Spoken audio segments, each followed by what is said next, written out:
যারা বিদেশ থেকে ডলার আর্ন করতেছেন আমার মতো, তাদের জন্য এই ভিডিওটা ব্যাড নিউজ।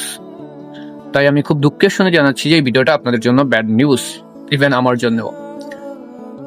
অর্থাৎ যারা ইউটিউব, ফেসবুক বা ফ্রিল্যান্সিং করে বিদেশ থেকে ডলার আর্ন করতেছেন, তাদের উপর সরকার একটা ভ্যাট বা ট্যাক্স বসাই দিছে। বর্তমানে এটা হচ্ছে, আগে এটা ছিল না।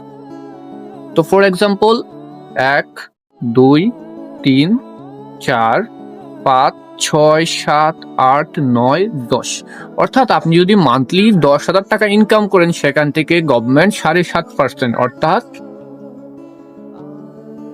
5,6,750 টাকা ভ্যাট কেটে নিবে ট্যাক্স হিসেবে।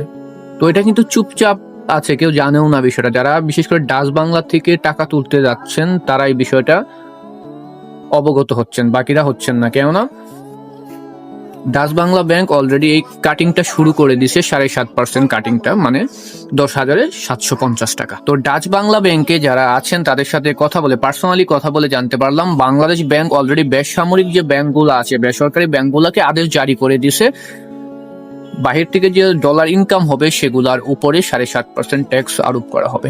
যেহেতু ডাচ বাংলা ব্যাংক অলরেডি কাইটটা নিয়ে গেছে, তার মানে কার্যকরী হয়ে গেছে। আমার মাথা, আমার বুদ্ধি, আমার টেকনিক খাটে আমি আর্ন করবো, এটা তো সরকারকে ট্যাক্স দিতে হবে। তো এই বিষয়টা আপনাদের কাছে কি মনে হচ্ছে, কেমন মনে হচ্ছে? আদৌ কি ঠিক না বেঠিক? অবশ্যই আপনার মূল্যবান মন্তব্য কমেন্ট করে জানাবেন, আর ভিডিওটা অবশ্যই পোস্ট করে। কেননা এই নিউজটা এরকম ঘটা করে কিন্তু প্রচার হয়নি, কোনো নিউজ পেপারও আসে নাই, খবরেও সংবাদ মাধ্যমে আসে নাই। জাস্ট যারা আমার মতো টাকা তুলতে যাচ্ছি ডাচ বাংলা থেকে, তারা এই বিষয়টা কিন্তু জানতেছে। অনেকেই নিয়ে 2-1টা ভিডিও করে ফেলছে অলরেডি।